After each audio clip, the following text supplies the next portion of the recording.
Abot-abot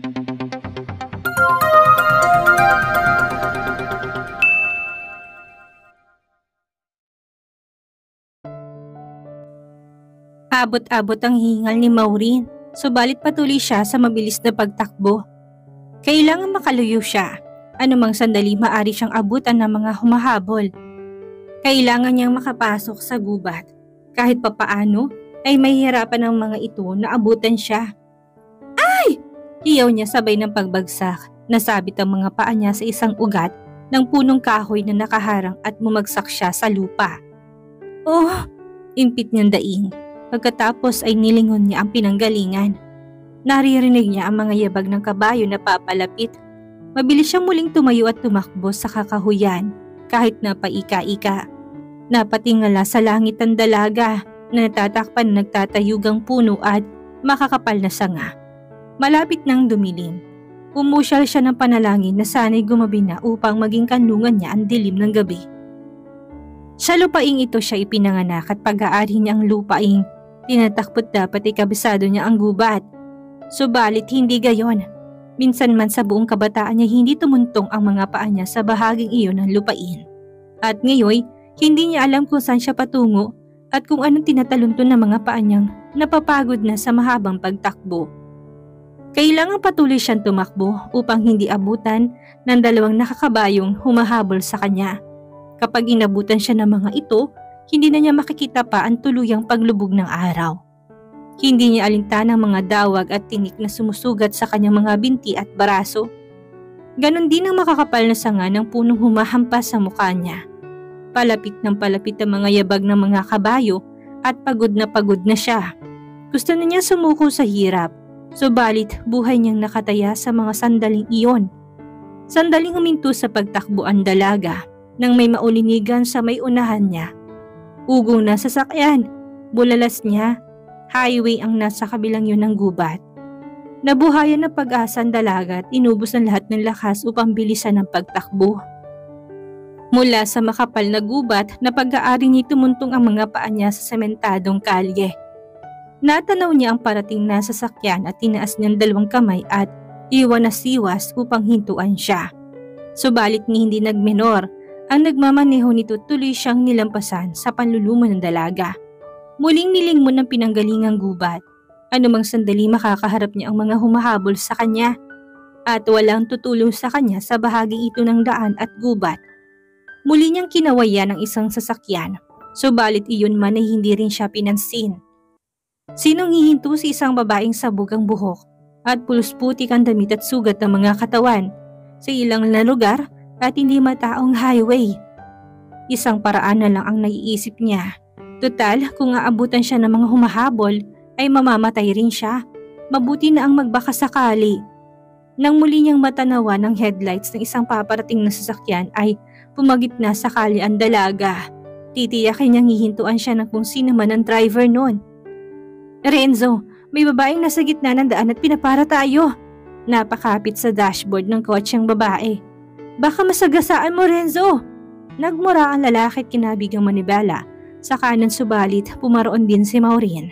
Mabilis nitong tinapakan ng preno at lumangit-ngit ang gulong sa biglang paghinto ng sasakyan. Babain mong lukaret na yan, utos na Renzo sa katabi. Nag-aatubili man ay bumaba ang babae. Nakapamewang nitong hinarap si Maureen na abot-abot ang kaba. Hoy, kung magpapakamatay ka, huwag mo kaming idamay ha? Pasensya na ho kayo, pero may humahabol ho sa akin. Aniya sa nanginginig na tinig. Sinulyo pa ng lalaking sumungaw mula sa driver's seat at galit na galit. Umalis ka dyan sa daraanan, lukarit ka! Sigaw ng tinawag na Renzo. Subalit hindi pinansin ni Maureen ang sinasabi ng driver at ng babaeng nasa harap niya. Natuunang pansin niya sa bahagi ng gubat at natanaw niya ang mga humahabol na ngayon may palabas na. Nalaki ang mga mata ng dalaga. Wala sa loob na tinakbo niyang bahagi ng kotseng nilabasan ng babaeng pasahero at pumasok sa gulat na driver at babaeng nasa labas pa. Umalis na ho tayo ngayon din. Papatayin nila ako please. Subalit bago pa nakasagot ang driver ay isang putok ng baril ang bumasag sa likurang salamin. Napatili ang babae sa labas na mabilis na pumasok sa backseat. Si Maureen ay yumukot, ganun din ang driver na pahiyaw na nagmura. Ano bang nangyayari? Hindi lang ang buhay ko manganganib kapag inabutan nila tayo. Pati kayo papatayin nila! Sigaw ni Maureen. Pananagutan mo lahat ng ito kung sino ka mang babae ka. Banta ng driver na mabilis na tinapakan ng silinyador at halos mapasubsob sa dashboard si Maureen sa biglang pagtakbo ng sasakyan. Bilisan mo, Renzo! Bilisan mo! Hiyaw na kasama nito sa likuran na patuloy sa pag-histerya. Oh, I could kill you for this! Wika nito kay Maureen sa nalilisik na mga mata. Ang dalagay hindi na sumagot. Nilingon na pinanggalingan. Kasunod nila ang mga nakakabayong dalawang lalaki, bagamat na may bail ang mga ito sa tabing daan. Nakita niyang muling pagtaas ng isang rifle at muling yumuko ang dalaga. Hell! Sigaw na lalaki ng tamaan ng balang huling gulong. Nagpagewang-gewang takbo nito dahil hindi naman kagad nakapagpreno. Pumakabila ito sa kabilang lane kung saan may parating na isang cargo truck. Renzo, mababangga tayo! Si Maureen ay nanlaki ang mga mata at napadaklot sa dashboard. Hindi siya nabaril ng mga humahabol pero tsakang kamatayan at nilang lahat sa malaking cargo truck na makakasalubong. Hindi sinasadyang pumulupot sa kami niya ang gold chain ng isang maliit na handbag na nakapatong sa dashboard. Humigpit ang hawak niya doon na tila naroon ang buhay at kamatayan niya. Ang driver ay mabilis na kumabig ang manibela pakaliwa upang iwasan ng truck. Hindi inakalang sa kabila ng daang yun isang matarik na bangin. Hiyawan ng 3 pasahero ang maririnig sa loob ng kotseng nahuhulog sa kamatayan nito. Ang truck ay huminto sa may hindi kalayuan. Ang 2 lalaking nakakabayo ay nangubli sa mga puno, bagamat sa layo ng mga ito'y walang sino mang makakapuna.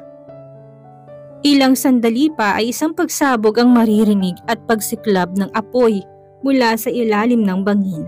Napangisi ang 2 lalaki at muling pinatakbo ang kabayo papasok sa gubat. Mula sa elevator ay humahangos na lumabas si Doña Adora. Sa dulo ng pasilyo naroon ang anak at nakatutok ang mga palet sa mukha. Zainon, iho? Nag-angat ng mukha ang lalaki. Mama, anong nangyari? Kamusta ng lagay ng asawa mo? Tanong ng matandang babae na umupo sa tabi na anak at hinawakan ito sa balikat. Tumayo si Zainon at inihila mo sa mukha ang mga palad. Nasa loob pa siya ng operating room, Mama. Hindi pa lumalabas ang doktor na nag-opera sa kanya. Sagot nito na ang mga matay nagbabadya ng matinding kapaguran, panlulumo at galit. Si Renzo? Alanganin tanong ng Donya. Hindi kagad nagsalita si Zainon. Tumingala sa kisame tumugot ng malalim na paghinga. Pagkatapos ay sumagot sa nakatiim na mga bagang. He died an hour ago. Half anger, half agony ang nasa tinig nito. Nakatalon siya mula sa sasakyan pero inabot siya ng apoy mula sa nagsiglap na kotse. Nasunog ng hustong katawan niya. Napapikit ang Donya nang biglang nanlumo. Poetic justice wasn't it, son? Wika nito na tumaas ang isang sulok ng mga labi. Hindi sinagot ni Sinon yon. Tumiim ang mukha. Ibinalita sa TV na may kasamang isa pa sa kotse ang 2, patuloy na matandang babae. Sino? Walang identification na pasahero ng 2. Mama, sagot ng lalaki sa walang emosyon tinig. Katulong o alalay marahil. And she died on the spot, totally burned and unrecognizable. Nakulong sa kotse habang nakatalon si Renzo at Carol. Mahabang katahimikan ang namagitan bago muli nagtanong si Doña Adora. What will happen now? She's my wife at mananatiling nakatago sa madla kung bakit magkasama si Renzo at Carol sa araw ng wedding anniversary namin. Pinuno ni Zainon ang hangin ng dibdib at masamamang sabihin ay kinagagala kong presensya ng isa pang tao na namatay sa sakanong yun. Nagalawad na mga muscle sa mukha ni Zainon sa sinabing iyon. Iisipin ng mga tao may mahalagang bagay lamang na sinadya si Carol sa rest house ko sa Santa Clara kasamang matalik kong kaibigan. Nakita ng Donya ang galit sa mukha ng anak at marahan itong napahikbi. Kasalanan ko lahat ito, Zainon. Kung hindi kita pinilit na pakasalan si Carol, di sinsanay. 3 taon na mula noon, Mama. Tapos na yun. Mariing sagot ng lalaki na katiim ang mga bagang. Don't blame yourself. 3 taong impyerno sa piling ng babaeng pinili ko para sa'yo. Patuloy ng matanda. Hindi sinagot ni Zainon yon. Hindi niya gustong dagdagan ng guilt na nadarama ng ina sa sarili. How is Dwayne? Pag-iba niya ng usapan. He's okay. Pinahid nito na panyulitong luha sa mga mata. Hindi ko na sinamat baka makasama pa sa anak mong magtungo dito sa ospital. Tumango si Sinon. Siya namang pagbukas ng pinto ng OR at lumabas mula doon ng isang doktor. "How is my wife, Doc?" Isang nahahapong ngiti ang pinakawala ng manggagamot. "She made it, Mr. Montenegro." Wika nito at pagkatapos ay biglang nawala ang ngiti. Tumikim upang magalis ng bara sa lalamunan. Ligtas ng asawa niyo mula sa panganib. She suffered a minor burns sa mga braso at binti but they will heal at hindi mag-iiwan ng anumang bakas. But agap ni Sinon sa nagsasalubong ng mga kilay. Naramdaman niya may karugtong pang sinasabi ng manggagamot. Tumingin ng diretsong doktor sa lalaki at clear his throat. Hindi halos makilala ang mukha ni Miss Montenegro dahil sa maraming sugat na tinamo niya. Ang iba'y malalalim at gumaling man ay mag-iiwan ng pangit na mga bakas. Muling tumikim ang doktor. "Your wife wouldn't be able to take it, Mr. Montenegro." Dugtong ng doktor. She knows Carol very well. Laman to lagi na society page, considered as one of the most beautiful faces in the world. Isang ungol ang pinakawalan ng donya sa matinding panggigipuspos. "Naturally, a plastic surgery is required, doctor." Ayon Sinon sa nagsasalubong ng mga kilay. Nasa isang kilalang ospital sila at mahusay ang mga doktor ng asawa niya. "Of course, pero ibang kaso ng asawa niyo. Her face was really damaged except for the eyes, which we considered a miracle. Her nose was totally broken, and a couple of teeth have to implanted." Muling hindi pinatapos ni Sinon ang sasabihin ng doktor. At sa nababagot na tono ay nagsalita. "Computer age, laser tech sa makabagong medisina ngayon ay natitiyak kung walang hindi magagawa para kay Carol. Recommend the best surgeon abroad, doctor, para sa ganitong kaso. At sa sandaling maaari na magbiyaheng asawa ko, dadalhin ko siya sa ibang bansa upang doon magpa-plastic surgery."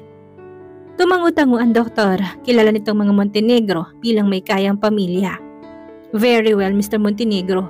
Ibibigay ko ang pangalan ng sirohanong hahawak sa kaso ng asawa mo. In fact, I'll give you an overseas call as soon as possible. You will be in Mayo Clinic in 2 weeks in time." Si Maureen ay sinikap ni galawang katawan subalit hindi magawa. Ano nangyari sa kanya? Bakit hindi siya makakilos? Bakit tila manhid ang buo niyang katawan? Hindi niya maigalaw kahit man lamang ang mga baras at binti niya, at ang mukha niya hindi niya mailinga. Bakit tila nakabalot ang buong mukha niya maliban sa mga mata at mga butas ng ilong? Nasaan siya? Ano nangyari sa kanya? Sandaling pumikit ang dalaga at pilit na hinahagilap sa isipan ng mga pangyayari kasabay ng pagkirot ng ulo. Pagkatapos ay iglap ni nagmulat ng mga mata. She was running away from 2 men who tried to kill her. At naaksidente siya. Siya at ang 2 pang hitchhike niyang pilit at nahulog sila sa bangin. Napaungol ang dalaga, umagos sa mga luha patungo sa bandage ng mukha. Halfway sa pagkahulog sa bangin ay nanaigang isip na makaligtas kesa magpanik.